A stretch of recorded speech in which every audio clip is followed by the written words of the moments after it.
नमस्कार दोस्तों, स्वागत है आपका आपके अपने YouTube channel RBSC online classes में। अपन बात कर रहे थे महत्वपूर्ण प्रश्नों की एक शानदार सीरीज, जिसके अंदर अपने साइंस में जो रसायन विज्ञान यानी केमिस्ट्री वाला पार्ट है उसके सभी चैप्टरों के महत्वपूर्ण प्रश्न विद आंसर हमने देख लिए थे। उसके बाद में हमने फिजिक्स वाला जो पार्ट है यानी जिसके अंदर हमने भौतिक विज्ञान वाला जो पार्ट है उसके भी हमने महत्वपूर्ण प्रश्न और साथ में उसके आंसर देख लिए थे।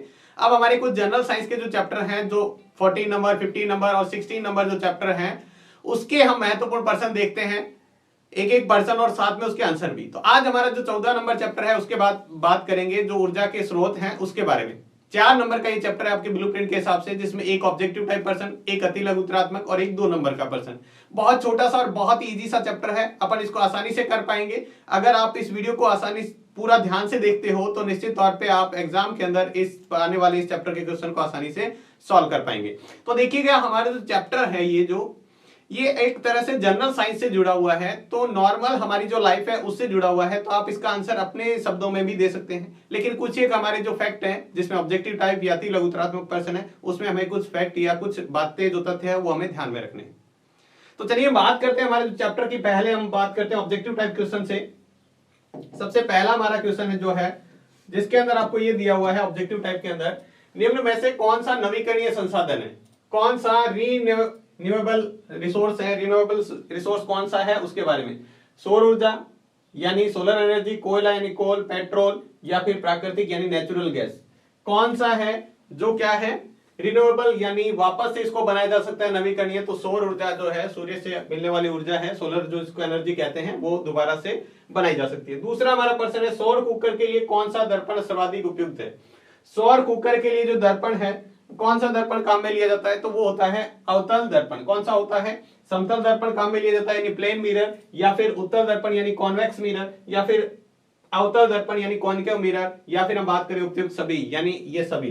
तो हमारे जो सौर कुकर की बात करें, जो सोलर कुकर होता है उसके अंदर अवतल दर्पण यानी कॉनकेव मिरर का उपयोग किया जाता है। बहुत महत्वपूर्ण पर्सन है 1 नंबर के हिसाब से। नेक्स्ट हमारा ऑब्जेक्टिव टाइप पर्सन है बायोगैस का मुख्य घटक कौन सा है, the main component of biogas. Biogas का मुख्य घटक कौन सा है, मीथेन गैस है, इथेन है, या फिर ब्यूटेन है, या हाइड्रोजन गैस है।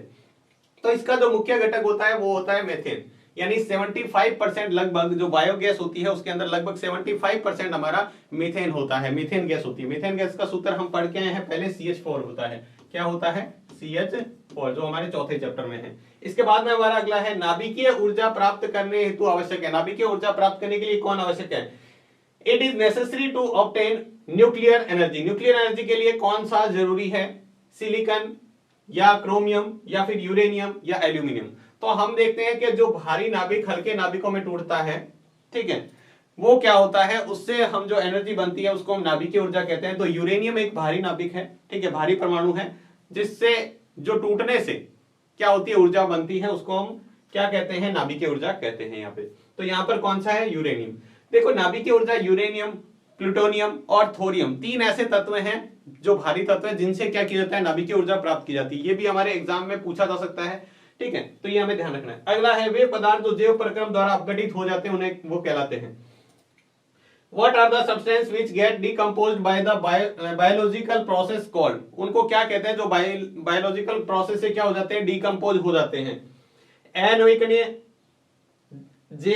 अजैव निम्नीकरणीय यानी नॉन बायोडिग्रेडेबल, जैव निम्नीकरणीय यानी बायोडिग्रेडेबल, असक्रिय यानी इनएक्टिव, या फिर इनमें से कोई नहीं, नन ऑफ दीज। यानी पहला है अजैव निम्नीकरणीय यानी नॉन बायोडिग्रेडेबल, तो वो जो डिकम्पोज हो जाते हैं आसानी से, ठीक है, जो अपघटित हो जाते हैं आसानी से, वो हम कहलाते हैं जैव निम्नीकरणीय। कौन सा, बायोडिग्रेडेबल यानी जैव निम्नीकरणीय जो पदार्थ होते हैं वो आसानी से क्या होते हैं, वापस मिट्टी में मिल जाते हैं। जैसे लकड़ी हो गई, ये जो नॉर्मल पदार्थ होते हैं लकड़ी के, इनके जो फल फ्रूट वगैरह जो होते हैं वो क्या होते हैं, वापस आसानी से मिट्टी में मिल जाते हैं। और जो नहीं मिलते उनको अजैव निम्नीकरणीय कहते हैं, जैसे प्लास्टिक हो गया, ठीक है, ये जो पदार्थ होते हैं। अगला हमारा प्रश्न है गर्म जल प्राप्त करने के लिए हम सौर जल तापन का उपयोग किस दिन नहीं कर सकते। अगर आपको पानी गर्म करना है, ठीक है, on which day we can not use solar water heater to get hot water. Hot water के लिए कौन सा दिन नहीं है, धूप वाले दिन यानी सनी डे, बादलों वाले दिन यानी क्लाउडी डे, गर्म दिन यानी हॉट डे, या फिर पवनों वाले दिन यानी विंड यानी जिस दिन हवा चल रही है उस दिन। तो जिस दिन बादल आएंगे उस दिन क्या नहीं हो सकता, उस दिन आप उस पानी को गर्म नहीं कर पाएंगे, यानी उस दिन आप क्या नहीं कर पाएंगे, पानी को गर्म नहीं कर पाएंगे, क्योंकि पानी जो गर्म होता है वो किससे होता है, सौर ऊर्जा यानी सूर्य के ताप से। तो उस समय पानी गर्म नहीं हो पाएगा। तो यहाँ पर क्या है, क्लाउडी डे। उसके बाद में है हमारा निम्न में से कौन सा जैव मात्रा ऊर्जा स्रोत का उदाहरण नहीं है। जैव मात्रा ऊर्जा स्रोत का उदाहरण कौन सा नहीं है इनमें से? पहला है लकड़ी यानी वुड, दूसरा है गोबर गैस, तीसरा है नाभिकीय ऊर्जा यानी न्यूक्लियर पावर, और चौथा है कोल। तो इसमें से कौन सा है? वो है नाभिकीय ऊर्जा। न्यूक्लियर पावर जो है वो क्या नहीं है, बायोमास के अंदर एनर्जी सोर्स नहीं है। उसके बाद अगला, निम्न में से स्वच्छ ईंधन कौन सा है? क्लीन फ्यूल कौन सा है? क्लीन फ्यूल स्वच्छ ईंधन, सीएनजी, डीजल, जीवाश्म ईंधन यानी फॉसिल फ्यूल और पेट्रोल। तो इनमें से कौन सा है? सीएनजी। कंप्रेस्ड नेचुरल गैस यानी प्राकृतिक जो संपीड़ित प्राकृतिक गैस है वो क्या होता है? स्वच्छ ईंधन होता है। स्वच्छ ईंधन का मतलब जो क्या नहीं करे, धुआं भी नहीं करे, बर्तन भी काले नहीं हो इनसे, और कोई अपशिष्ट भी नहीं छोड़ता हो, वो क्या होता है? स्वच्छ ईंधन होता है। ठीक है, जिससे बर्तन काले नहीं हो, ठीक है, जिससे धुआं नहीं हो, और जिससे क्या नहीं हो, कोई अपशिष्ट पदार्थ भी नहीं छोड़ता है। जैसे हम लकड़ी को जलाते हैं तो राख बनती है, तो वैसा नहीं हो। नेक्स्ट हमारा है सोलर सेल बनाने में प्रयुक्त होता है। जो सौर सेल होता है उसको बनाने में कौन से किसका उपयोग होता है? सोलर सेल के लिए कार्बन का, सिलिकॉन का, सोडियम का या फिर कोबाल्ट का। तो इसके अंदर जो है यूज होता है वो कौन है? सिलिकॉन। सिलिकॉन का यूज किया जाता है किसके लिए? सोलर सेल के लिए। सिलिकॉन का यूज किया जाता है सोलर सेल बनाने में किया जाता है। ठीक है, तो ये थे हमारे ऑब्जेक्टिव टाइप प्रश्न। इसके बाद हम देखते हैं हमारे जो अति लघुत्तरात्मक प्रश्न है, एक एक नंबर के भी इसके अंदर एक प्रश्न आने वाला है। तो सबसे पहला है जीवाश्म ईंधन के दो उदाहरण लिखिए। जीवाश्म ईंधन कौन कौन से हैं? कोयला और पेट्रोलियम। चाहे तो आप प्राकृतिक गैस भी लिख सकते हैं। तीसरा हमारा ऑप्शन है कोयला हो गया, पेट्रोलियम हो गया, प्राकृतिक गैस। ठीक है, आपको दो एग्जांपल ऑफ फॉसिल फ्यूल के लिखने हैं। फॉसिल फ्यूल कौन कौन से होते हैं? ठीक है, कोल और पेट्रोलियम। उसके बाद में है हमारा पवनों का देश किसे कहते हैं? पवनों का देश, कंट्री ऑफ विंड्स, या विंड्स कंट्री किसे कहते हैं? तो वो है डेनमार्क, क्योंकि यहां पर बहुत ज्यादा पवन चक्कियों का यूज किया गया है, इसलिए हम डेनमार्क को क्या कहते हैं? सबसे ज्यादा पवन चक्कियां यहीं पर है, तो डेनमार्क को हम पवनों का देश भी कहते हैं। अच्छे से याद रखिएगा, बहुत महत्वपूर्ण प्रश्न है। नेक्स्ट हमारा है जैव मात्रा किसे कहते हैं? What is the biomass? Biomass क्या होता है? ईंधन के वे स्रोत जो पादप या जंतु से प्राप्त होते हैं। ईंधन के वे स्रोत यानी फ्यूल के वे सोर्स जो किससे? पादप यानी प्लांट या जंतु यानी एनिमल से जो प्राप्त होते हैं, उन्हें हम जैव मात्रा कहते हैं। ठीक है, जैसे लकड़ी हो गया, ठीक है, गोबर हो गया, तो ये क्या होते हैं? हमारे जैव मात्रा होते हैं। जैव मात्रा वो जो हमें किससे प्राप्त होते हैं? जंतुओं और पेड़ पौधों से हमें जो प्राप्त होते हैं। अगला है भूतापीय ऊर्जा किसे कहते हैं? भूतापीय ऊर्जा यानी भूमि के नीचे स्थित गर्म स्थानों से प्राप्त उष्मीय ऊर्जा को भूतापीय ऊर्जा। जैसे जमीन के अंदर नीचे खोदेंगे अपन जमीन के अंदर, तो हमें क्या मिलेगी? अंदर जमीन गर्म होगी, ठीक है, उससे जो हम उष्मा ऊर्जा प्राप्त करते हैं, ठीक है, उसको हम क्या कहते हैं? उसको हम कहते हैं भूतापीय। भू का मतलब होता है भूमि, और तापीय मतलब ताप। भूमि के ताप से जो ऊर्जा प्राप्त करते हैं उसको हम भूतापीय ऊर्जा कहते हैं। ठीक है, जियोथर्मल एनर्जी, जिसको क्या कहते हैं? जियोथर्मल एनर्जी कहते हैं। नेक्स्ट हमारा अगला जो प्रश्न है अति लघुत्तरात्मक में, वो है नाभिकीय ऊर्जा प्रदान करने वाले दो तत्वों के नाम लिखिए जो नाभिकीय ऊर्जा देते हैं। Right the name of two elements which provide nuclear energy. Nuclear energy provide करने वाले दो एलिमेंट के नाम बताने हैं। यहाँ है यूरेनियम, प्लूटोनियम, और एक और लिख सकते हैं आप, थोरियम भी लिख सकते हैं। कौन सा है तीसरा? थोरियम भी आप लिख सकते हैं।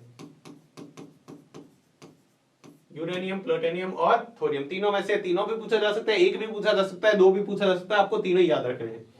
अगला है टिहरी बांध कौन सी नदी पर है? टिहरी बांध जो है गंगा नदी पर। कौन सी नदी पर है? गंगा नदी पर। अच्छे से याद रखना है, टिहरी बांध गंगा नदी पर है।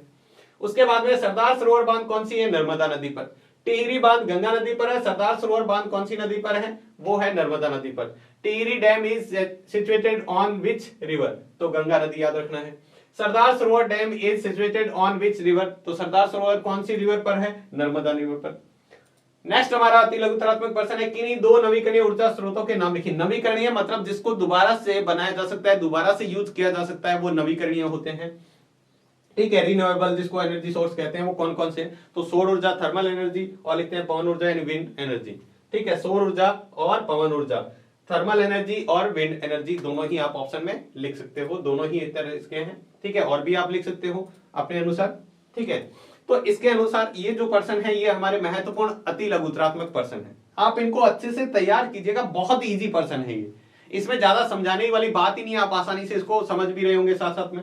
नेक्स्ट हमारा जो प्रश्न है वो है 2 नंबर में आपसे जो प्रश्न पूछे जाने वाले हैं। पहला महत्वपूर्ण, बहुत महत्वपूर्ण है, ऊर्जा के उत्तम स्रोत की विशेषताएं, यानी आपको कैरेक्टरिस्टिक लिखनी है गुड सोर्स ऑफ एनर्जी की। या फिर हमें इस प्रश्न को इसी तरह से दिया जाता है, ऊर्जा के आदर्श स्रोत के क्या गुण होते हैं, ऊर्जा का आदर्श स्रोत कौन सा होता है, properties of ideal source of energy, ideal source of energy. दोनों में से आपको कोई भी प्रश्न पूछे, आपको ये लिखना है ऊर्जा के उत्तम स्रोत कह दो, या फिर हम ये कह दें आदर्श स्रोत कौन से होते हैं, प्रति एकांक आयतन या द्रव्यमान में अधिक ऊर्जा कार्य करे।